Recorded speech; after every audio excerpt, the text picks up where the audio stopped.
એક તરફ કેવાયસી કદાચ રહી જાય તો પણ નાગરિકોને અનાજ મળશે તેવી સરકારની જાહેરાત છે, તો બીજી તરફ બનાસકાંઠાની વાત કરીએ જ્યાં છેવાડાના લોકો આ જાહેરાતથી વંચિત છે અને હાલ પણ કેવાયસી માટે લોકો ધર્મના ધક્કા ખાઈ રહ્યા છે, તેમના ધક્કા યથાવત છે। દાંતા તાલુકામાં કેવાયસીને લઈ રાશન કાર્ડ ધારકો ભારે મુશ્કેલીમાં છે।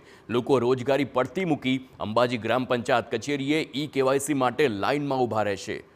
કેટલીક વખત એવી પણ ઘટના બની છે કે સર્વર ડાઉનના કારણે ધક્કો ખાવાનો વારો આવે છે।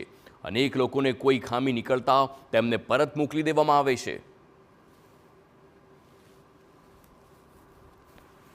તમારે ઓમ છે ને તમ છે તમે જાઓ ઓમ છે ને તમ છે हाँ અરે મેં તો મને બડો કોઈ ભણેલા હા નહીં બડા કોમ ઉપર કથા પોતા કરવા જાવ તો બડે જકો મારી કેટલા દાડાથી ધક્કા ખાઓ છો તમે?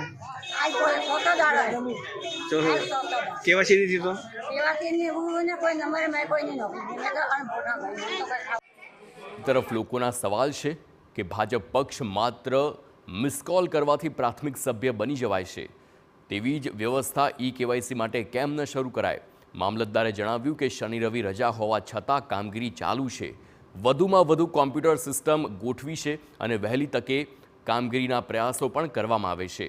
શિક્ષકો દ્વારા પણ મોબાઈલથી કેવાયસીની કામગીરી હાથ ધરાઈ છે। સવારથી અહીંયા ઊભા રહે છે અને નાના છોકરાઓ અને ઉંમરલાયક 70 વર્ષની બાઈઓ પણ ઊભી રહે છે, તો એના કરતાં લોકોને છેલ્લા 4 વર્ષથી આ લાઇનમાં ઊભા રહેવાનો ધંધો ચાલુ છે।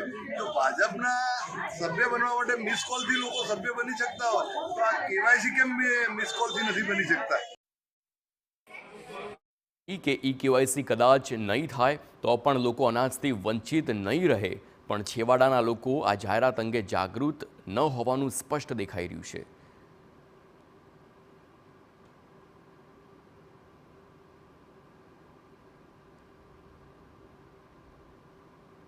હાલ આધાર કાર્ડની 3 કીટો કાર્યરત કરી છે, તેમજ શિક્ષકોના પીડીએસ પ્લસમાં પણ શિક્ષકોને અહીંયા આપણે સ્થાયી રાખી એમના મોબાઈલમાં પણ પીડીએસ પ્લસમાં કેવાયસીની કામગીરી ચાલુ કરવામાં આવે છે।